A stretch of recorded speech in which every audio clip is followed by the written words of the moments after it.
Okay, so we're going to wrap up the blessings with a couple of blessings here on the bottom of the page. And we're going to then tie it into this week's Torah portion, our little section on blessings, as per Eitan's request. So hopefully we can share something to do a little tie-in for a little Dvar Torah, something to think about for this Shabbos. Okay, so we're on page Baruch Hashem. So we're on page 87 here in the Siddur, and we've been talking about the blessings. We left off yesterday with the rainbow. Then we have blessings on hearing good news, which is the blessing Atov HaMeitiv, blessing on hearing bad news. This is a blessing that's recited when somebody hears of somebody's passing. Generally, when somebody passes away, if it's not somebody that's immediately related, that the person would have to sit shiva for, you would say this blessing without God's name, but that's generally what we would respond, that Baruch Dayan HaEmet, blessed is the King, God who is the true judge, right? And that's a blessing that people, mourners, would say. Who would say it with Hashem's name? So somebody who's mourning, somebody who would sit shiva would recite that blessing with God's name. Then you have the blessing for non-Jew as well. No, then you have only for Jewish people. Well, you could say it for any. Well, you could say it for any kind of tragedy. It's not just for the death of a loved one. So you say it for anything. So in that sense, yeah, I thought you meant you say it like when mourning. No, you would say it for any tragedy, any bad person who passes away, another human being, or any other bad news, any kind of disaster. Okay, so it should be for anybody. The point is that the meaning of the blessing is that God is the true judge, which means that we don't understand what he does, and especially when we see things that are painful, that are hair-raising or head-scratching, that we would think that we would have done differently. And what we have to recall at the time when we hear this bad news and it breaks us, we have to remember that God is the true judge, that his judgment is always just and right and righteous.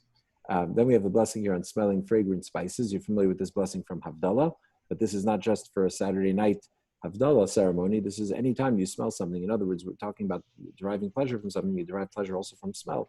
So when you smell something good, you have the blessing of besamim, and the blessing on the fragrant spices. We have a blessing on here. They added these other blessings that are not exactly part of this category, but a blessing here for putting up the mezuzah on your front door or on any door, a blessing for immersing vessels. So whenever we buy new vessels that are made of some type of metal, the specific types of material, we would immerse them. They would require immersion in a mikvah, in a kosher mikvah.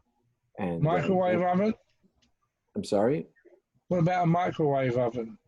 I mean, if you were to do that, you might not get a lot of use out of it. No, but what's the equivalent? We know that. No, you can't. No, when you buy a new appliance or even a new car. Yes, any kind of appliance that would break if you were to immerse it in a mikvah does not require immersion in a mikvah. But the parts. So what do you do? What do you do? Nothing. You just use it. If there are parts of it that can come off, that you can then immerse in the mikvah, so then that's best. Some people immerse parts of those vessels in a mikvah, not a microwave, but if you have a kettle and it's got machine, some wiring on the bottom, but maybe the top. So some people do that, but it wouldn't require immersion if it's going to break in that process. And why is it? What's the reason for that? So the reason is it's brought in the Torah that it was after the Jewish people waged war with Midian. God says that all the vessels that they acquired from there need to be immersed in a mikvah. So the general sense, the idea is that vessels, utensils, things that belong to a non-Jew, so would require, once they are transferred into the property, to the ownership of a Jew, they would require immersion in a mikvah. So this is not about koshering them. There's a different story, which is koshering something. That would be purging anything unkosher that was within the vessel that needs to be expunged. But here we're talking about a ritual purity that would be required. So today, it's sometimes difficult to know whether what you purchased, whether it would require immersion or not biblically, and therefore sometimes it's problematic to recite this blessing because you don't know if you bought it from a Jew, if you bought it from a company that's owned partially by Jews. So it could be very complicated in terms of your specific items, and therefore it's not always required to recite the blessing when immersing, but still to immerse something, in doubt, that is certainly a worthwhile thing to do.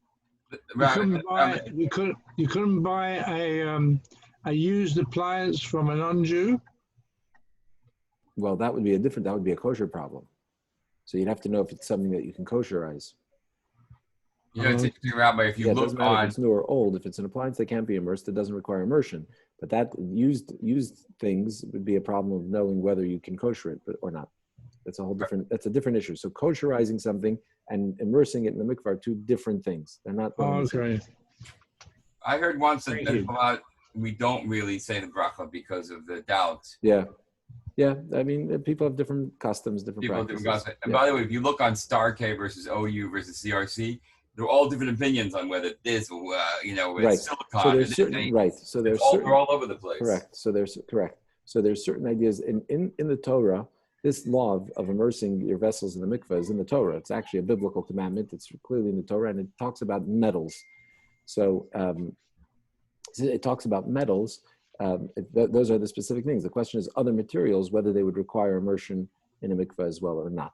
So certain metals are singled out as requiring it. Then there are other things like, does glass require immersion? Does porcelain require immersion? So some things does plastic require immersion, right? So all of these other types of utensils that we have today, well, some we know don't, and others might, and others there's a doubt, and so therefore, it could get complicated. Then you have the blessing here on challah, which is appropriate for us to mention on Friday. You can imagine it's already Friday. The blessing of separating challah. I think we talked about this, about challah in the past, but it's when somebody is preparing the dough, and the dough is big enough to require challah. In other words, if it's a small little dough that you're preparing, it doesn't require challah. You should take some anyway, but without a blessing. But to do it with a blessing would have to be, I think, it's like 3.5 pounds or something like that of dough that you're preparing. It's like something off the top of my head. And then you would separate challah and make a blessing. So challah, the word challah, we know challah, we eat the loaves of bread on Shabbos, we call them challah. But really challah, the word challah means it represents the gift, the portion that was given to the priest. We actually talked about it in last week's Torah portion in Korach, in one of the 24 gifts that were given to the priestly family. So challah was one of them, which meant that a portion of your dough, anytime you made a dough and prepared bread, you'd separate a portion of it for the Kohanim, and that would require this. You'd make this blessing. What do you do with it? What do you do with it when it's baked? So today, well, you separate it before you bake it. Today, since the Kohanim can't eat it, we end up in a bit of a problem, right? Because the Kohen can't eat this gift if it's ritually impure, and if he's ritually impure, the person who's giving it is ritually impure, and therefore the challah itself is also ritually impure. So you can't really eat it. So it has a certain level of sanctity, but it can't be eaten. So we just burn them. So you take a little section. It doesn't have to be a big one. It's a small amount. You just separate, and then eventually, you just burn it, and then you can throw it away. What do the commercial companies do? They separate challah. They do that absolutely. Once. Kosher ones, yeah, absolutely. Only once. From every dough you'd have to separate your challah. Oh, every one. What was I going to? Oh, so I was going to mention appropriate on Friday. So in the Code of Jewish Law, it talks about preparing for Shabbos, and it mentions that it's appropriate to prepare for Shabbos by baking challah, not to purchase challah elsewhere. Although today it's not so simple as back in the day when this was written. It was more so the case that but that would be best to bake your own challah. And one of the reasons is because when you bake your own challah, you have to separate challah, and separating challah is something that's done particularly by the woman who has a special connection to Shabbos, and so therefore it's a special mitzvah for her to do on Erev Shabbos, right before Shabbos. Okay. What about me? Let's pivot. What about you? I don't do that. You don't. You bake bread? No. Oh, then you don't separate challah. If you were to break bread, you should separate challah. It's not something that's only for women. It's generally something that the women of the home do, and so therefore it's a mitzvah that the women were sort of entrusted with. If we go out and buy a challah. Yes, you don't have to separate it. If it's a kosher challah, the challah was already separated from it. Okay. There you go. Okay, so let's pivot a little bit into today's chumash, and it will relate a little bit, I think, to this concept of blessing, certainly to this idea of challah. So today's reading, the sixth reading of the double portion of Chukas and Balak. So we talk in today's section, we read about the blessings that Balaam blessed the Jewish people. So we've been talking about the fact that Balak this Moabite king hires Bilam to curse the Jewish people. Bilam eventually goes with him. He's eager to curse the Jews because he hates the Jews more than Balak hates them. Balak is just afraid of them. Bilam, he also hates them, but he's mainly afraid of them. And Bilam just purely hates them. He's a terrible anti-Semite. So he was looking for this opportunity to curse the Jewish people. And in today's reading, we read what happens. He comes, Balak sets him up on a peak somewhere where he could see the people, and he says, go for it, start cursing the Jews. And some of the nicest things ever said about the Jewish people come out of his mouth. And so he starts blessing the Jews. So Balak freaks out. He's like, well, it's not what I hired you for. Let's go somewhere else. They go somewhere. We'll see just a part of the people. Maybe curse them there. He goes there. And again, blessings come out of his mouth. And Balak obviously is irate. But Bilam basically says, look, like I told you, I can only say what God lets me say. But some of the most beautiful things said about the Jewish people came out of the mouth of this terrible anti-Semite, out of Bilam's mouth. And in fact, the primary source of prophecy or allusions or clear allusions to the redemption, the ultimate redemption, right, which is one of the principles of Jewish faith, one of their sources in the Torah is in the prophecies of Bilam, who prophesied the end of days, the time of the redemption. So that's today's Torah reading. So just focus on one blessing that Bilam says to the Jewish people, about the Jewish people. He says, Mimana afar Yaakov, who can count the dust of Jacob, right? So what exactly does that mean? So the Medrash says, look at how great these Jewish people are, right? Basically, Bilam was basically trying to curse the Jews, but the point is that it's not even possible. Why? There are two elements to why it's not possible. Number one, because God loves the Jewish people. And number two, because the Jews are very virtuous, even the worst of them. So let's focus for a moment on what the Medrash says about the meaning of why Bilam says, who can count the dust of Jacob? So Medrash explains it like this. It says that a Jew, before any Jew, even the least meticulous of Jews, right? And the one who's not even a scholar at all, but any Jew, before he puts a piece of bread in his mouth, think about how many mitzvahs he's already fulfilled. So as he comes out, he wants to plant, so he's got to plow his field. He plows his field. He fulfills the mitzvah of not plowing with a donkey, with an ox and a donkey together. You're not allowed to plow with them together. So he fulfills that mitzvah. Then he goes to plant. He plants, and he doesn't plant kilayim, a mixture of different strains of seeds. He plants pure breads.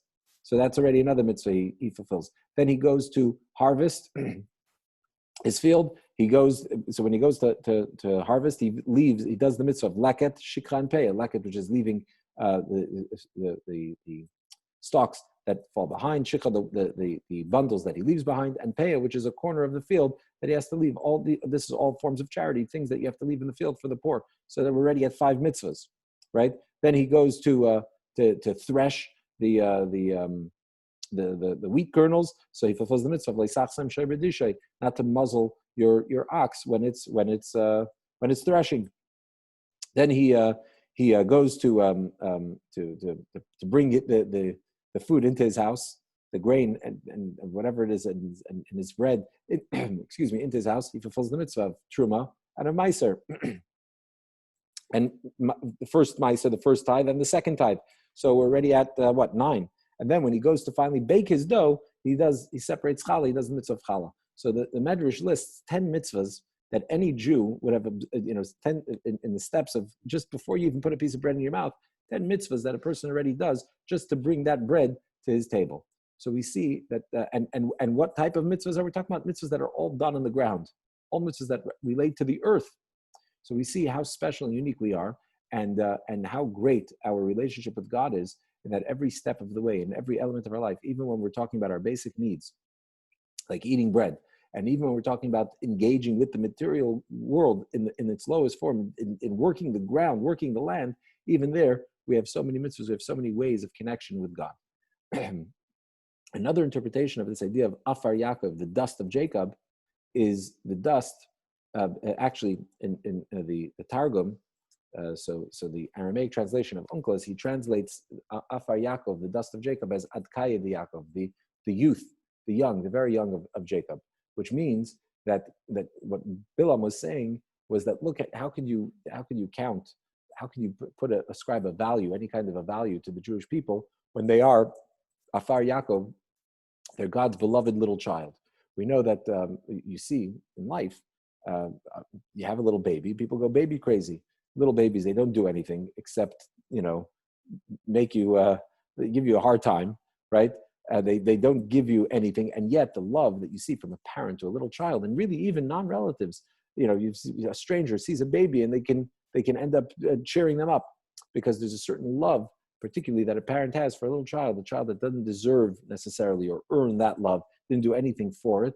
But why is it that the parent loves that child so much? It's because that child is a part of themselves. It's an extension of themselves, a part of their essence.